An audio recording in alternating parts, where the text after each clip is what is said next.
Hello friends, exam study अड्डा YouTube channel में स्वागत है। फ्रेंड्स, आज के वीडियो में हम लोग पढ़ने वाले हैं भारतीय संविधान की अनुसूचियां के बारे में, शेड्यूल ऑफ इंडियन कॉन्स्टिट्यूशन के बारे में। आप हमारे चैनल पर पहली बार विजिट कर रहे हैं तो लाल बटन का सब्सक्राइब बटन होगा, उसको सब्सक्राइब करके बेल आइकन को प्रेस कर लीजिए ताकि जीके से रिलेटेड वीडियो की अपडेट मिलती रहे। फ्रेंड्स, अगर यह वीडियो आपको अच्छी लगी तो लाइक बटन दबाकर एक वीडियो लाइक जरूर कीजिएगा। फ्रेंड्स, आइए स्टार्ट करते हैं। फ्रेंड्स, भारतीय संविधान की अनुसूचियां। फ्रेंड्स, अगर बात की जाए भारतीय संविधान के निर्माण के समय कुल कितनी अनुसूचियां थी, तो फ्रेंड्स कुल 8 अनुसूचियां थी जब भारतीय संविधान का निर्माण किया गया था। अर्थात मूल रूप से भारतीय संविधान में कुल अनुसूचियों की जो संख्या थी 8 थी। लेकिन वर्तमान समय में बात की जाए फ्रेंड्स, भारतीय संविधान में कुल अनुसूचियों की संख्या 12 हो चुकी है। कुल अनुसूचियों की संख्या 12 हो चुकी है। नेक्स्ट पॉइंट है कि देखा जाए कि जो भारतीय संविधान की अनुसूचियां थी जब अंग्रेजों के समय बना था भारत शासन अधिनियम। भारत शासन अधिनियम 1935 के नाम से जाना जाता है। अंग्रेजों के समय जो कानून व्यवस्था बनाई गई थी उससे 1935 से 14 भाग लिया गया है और 10 अनुसूचियां लिया गया है और 321 अनुच्छेद लिया गया है। यानी कि सबसे अधिक जो भाग लिए गए हैं भारतीय संविधान में अंग्रेजों के समय बनाए गए भारत शासन अधिनियम से सबसे अधिक भाग लिए गए हैं। नेक्स्ट पॉइंट है, आइए देखते हैं प्रथम अनुसूची के बारे में। फ्रेंड, जो प्रथम अनुसूची है इसमें भारतीय संघ के घटक राज्यों 29 राज्य और एक संघ शासित प्रदेश, 8 संघ शासित प्रदेशों का वर्णन किया गया है।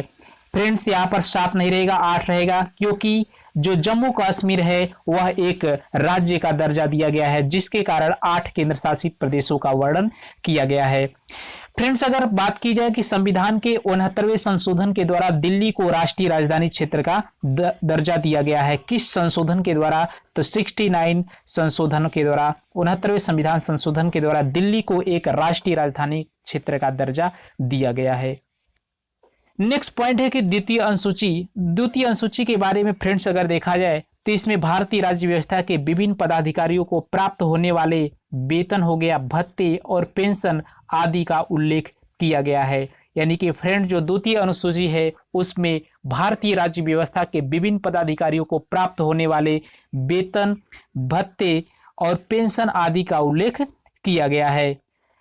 नेक्स्ट अनुसूची है तृतीय अनुसूची। तृतीय अनुसूची में दोस्तों विभिन्न पदाधिकारियों जैसे राष्ट्रपति, उपराष्ट्रपति, मंत्री, उच्चतम एवं उच्च न्यायालय के न्यायाधीशों, इन सभी जो मंत्री है उनके द्वारा ली जाने वाली शपथ ग्रहण का उल्लेख भारतीय संविधान के तीसरी अनुसूची में इसका वर्णन किया गया है।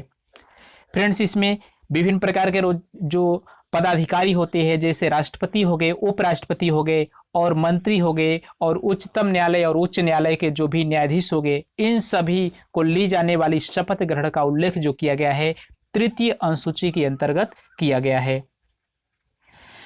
नेक्स्ट अनुसूची चौथी अनुसूची के बारे में देखा जाए तो फ्रेंड्स इसमें विभिन्न राज्यों तथा संघीय क्षेत्रों के राज्य व्यवस्था के प्रतिनिधित्व का वर्णन किया गया है। यानी कि इसमें विभिन्न राज्य हो गया, जैसे आपके 28 राज्य हो गए और संघीय क्षेत्र जैसे 8 संघीय क्षेत्रों के राज्यसभा का प्रतिनिधित्व का वर्णन जो भारतीय संविधान में किया गया है वह चौथी अनुसूची में किया गया है।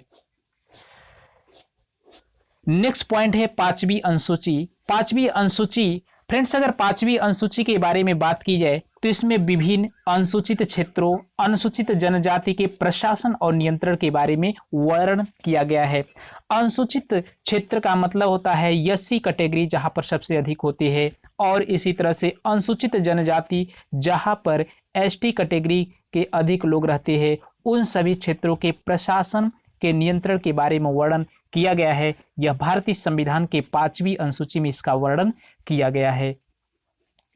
आइए नेक्स्ट अनुसूची के बारे में चलते हैं। छठी अनुसूची। छठवीं अनुसूची में फ्रेंड्स अगर बात की जाए तो इसमें आपका हो गया असम, मेघालय, त्रिपुरा और मिजोरम राज्यों के जनजाति के प्रशासन के क्षेत्रों का बारे में वर्णन किया गया है। यानी कि इसमें केवल एसटी कौन कौन हो गया? आपका असम हो गया, मेघालय हो गया, त्रिपुरा हो गया, मिजोरम हो गया। इसमें 5 राज्य के एसटी कैटेगरी के क्षेत्रों के प्रशासन के बारे में जो वर्णन किया गया है भारतीय संविधान की 6ठी अनुसूची में इसका वर्णन किया गया है।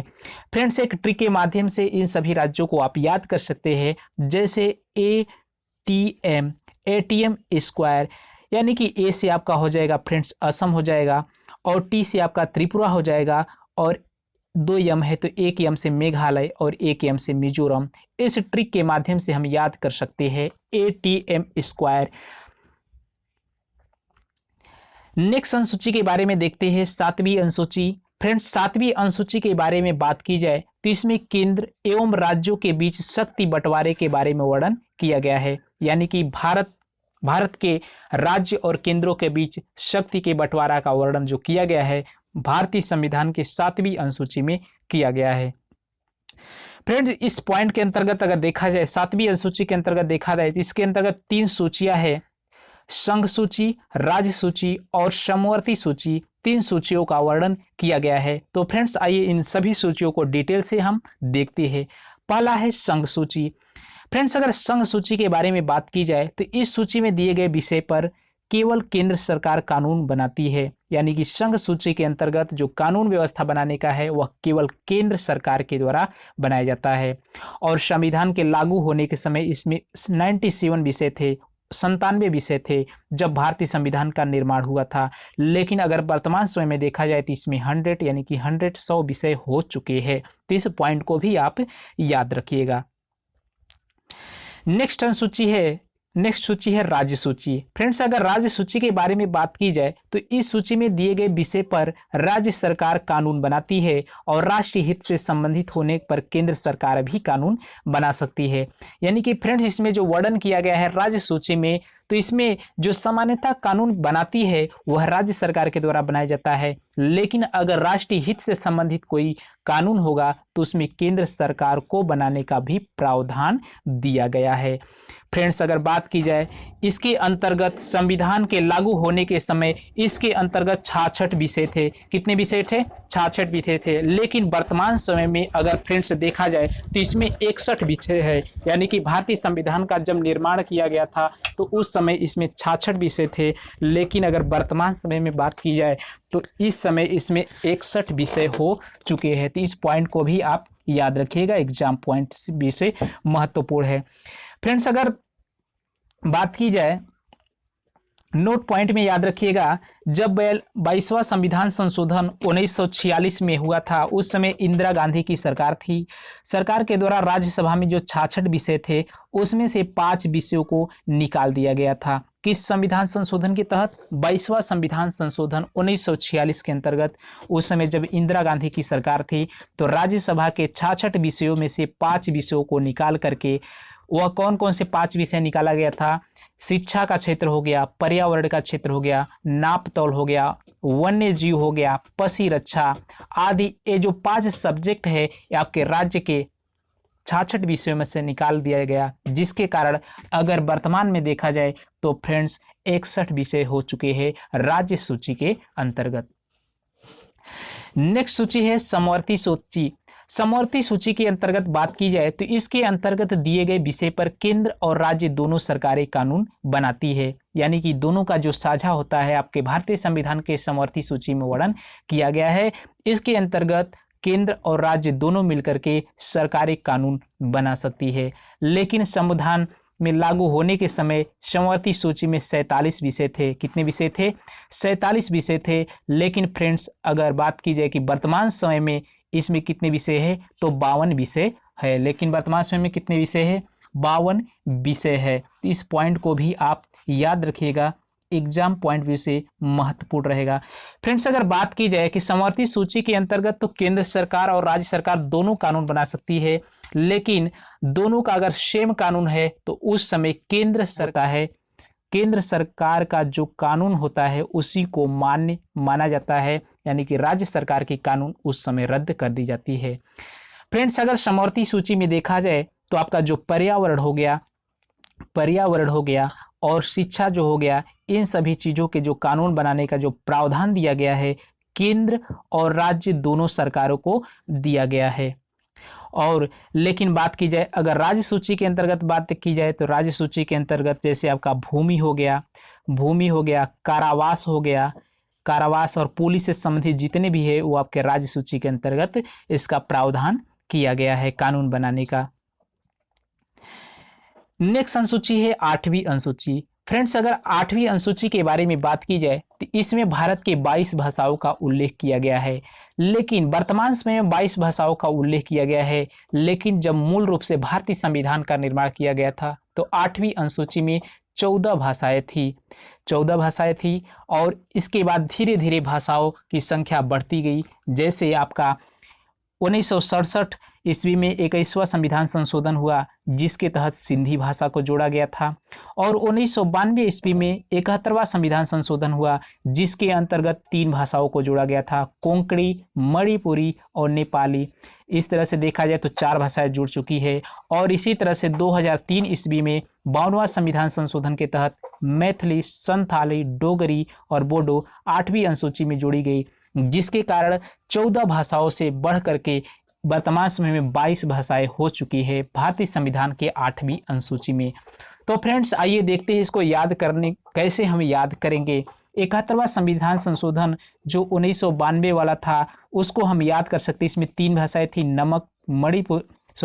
कोंकणी, मणिपुरी और नेपाली। तो इसका जो ट्रिक है नमक एक ट्रिक के माध्यम से हम याद कर सकते हैं। नमक से आपका न से नेपाली हो जाएगा, म से मणिपुरी हो जाएगा, क से कोंकणी हो जाएगा। इस ट्रिक के माध्यम से हम याद कर सकते हैं, एग्जाम पॉइंट भी में न भूले, जिसके कारण। नेक्स्ट है, इसी तरह से हम याद कर सकते हैं 2003 ईस्वी में 52वां संविधान संशोधन हुआ था, जिसके अंतर्गत 4 भाषाओं को जोड़ा गया था। तो इसका एक ट्रिक हम बना सकते हैं, BDMS यानी कि BDMS एक डॉक्टरी का क्या होता है, डिग्री होता है, जिसके कारण हम इसे याद कर सकते हैं। B से आपका हो जाएगा बोडो, D से आपका हो जाएगा डोगरी और M से हो जाएगा मैथिली और S से संथाली। बोडो, डोगरी, मैथिली, संथाली, BDMS ट्रिक के माध्यम से हम याद कर सकते हैं, ताकि एग्जाम पॉइंट बी में न भूले। नेक्स्ट अनुसूची है 9वीं अनुसूची। फ्रेंड्स, अगर 9वीं अनुसूची के बारे में बात की जाए तो संविधान में यह अनुसूची प्रथम संविधान संशोधन अधिनियम 1991 के द्वारा जोड़ा गया है। यानी कि फ्रेंड, जो पहला संविधान संशोधन किया गया था 1991 के अंतर्गत, उसमें प्रथम संविधान संशोधन के तहत इसको जोड़ा गया है। फ्रेंड्स, इसके अंतर्गत राज्य द्वारा संपत्ति अधिग्रहण के विधियों का उल्लेख किया गया है। यानी कि राज्य के द्वारा जो संपत्ति अधिग्रहण के विधियों का जो वर्णन किया गया है, भारतीय संविधान के 9वीं अनुसूची में इसका वर्णन किया गया है। फ्रेंड्स, नोट पॉइंट याद रखिएगा कि इस अनुसूची में सम्मिलित विषयों को न्यायालय में चुनौती नहीं दी जा सकती है। वर्तमान समय में इस अनुसूची में 284 अधिनियम है। यानी कि इसके द्वारा जो भी कानून व्यवस्था बनेगी, उस विषयों पर, जो भी विषय है इसके अंतर्गत, उन सभी विषयों पर न्यायालय में चुनौती नहीं दी जा सकती है। लेकिन अगर वर्तमान समय में प्रेजेंट टाइम में देखा जाए तो इस अनुसूची में 284 अधिनियम हो चुके हैं। इस पॉइंट को भी आप याद रखिएगा एग्जाम पॉइंट बी से। अगला है 10वीं अनुसूची। फ्रेंड्स, 10वीं अनुसूची यह संविधान में 52वें संविधान संशोधन 1985 के द्वारा जोड़ा गया था। 52वें संविधान संशोधन 1985 के द्वारा जोड़ा गया था। इसमें दल बदल से संबंधित प्रावधानों का वर्णन किया गया है। दल बदल का मतलब होता है कोई भी राजनेता अगर एक पार्टी से दूसरी पार्टी में जाता है तो भारतीय संविधान के 10वीं अनुसूची के अंतर्गत वह किसी भी राजनेता किसी भी पार्टी को ज्वाइन कर सकता है। यह भारतीय संविधान के 52वें संशोधन 1985 के द्वारा जोड़ा गया था। तो इस पॉइंट को भी आप याद रखिएगा। नेक्स्ट अनुसूची है 11वीं अनुसूची। फ्रेंड्स, 11वीं अनुसूची में यह अनुसूची संविधान के 73वें संविधान संशोधन 1993 के द्वारा जोड़ी गई है। किस संविधान संशोधन? 73वें संविधान संशोधन 1993 के द्वारा जोड़ी गई है। इसमें पंचायती राज संस्थाओं को कार्य करने के लिए 29 विषय प्रदान किए गए हैं। तो फ्रेंड्स, 11वीं अनुसूची में क्या है? यह अनुसूची संविधान के 73वें संविधान संशोधन 1993 के द्वारा जोड़ी गई है। इसमें पंचायती राज संस्थाओं को कार्य करने के लिए 29 विषय प्रदान किए गए हैं। तो इस पॉइंट को भी आप याद रखिएगा। नेक्स्ट अनुसूची है 12वीं अनुसूची। 12वीं अनुसूची में यह अनुसूची संविधान के 74वें संविधान संशोधन 1993 के द्वारा इसको भी जोड़ा गया है। फ्रेंड्स, इसमें अगर देखा जाए तो इसमें शहरी क्षेत्रों के स्थानीय स्वशासन संस्थाओं को कार्य करने के लिए 18 विषय प्रदान किए गए हैं, जिसके अंतर्गत आता है। तो फ्रेंड्स, 12वीं अनुसूची में संविधान के 74वें संविधान संशोधन 1993 के द्वारा जोड़ी गई है और इसमें शहरी क्षेत्र में कार्य करने वाले स्थानीय स्वशासन के संस्थाओं को कार्य करने के लिए 18 विषय को प्रदान किया गया है। तो फ्रेंड्स, ये जितनी भी अनुसूची है आप नोट पॉइंट करके याद कर लीजिएगा ताकि एग्जाम में प्रश्न आए तो स्किप न कर पाए। तो फ्रेंड्स, आज के वीडियो में बस इतना ही। अगर यह वीडियो आपको अच्छी लगी हो तो लाइक बटन दबा करके वीडियो को लाइक कर दीजिए।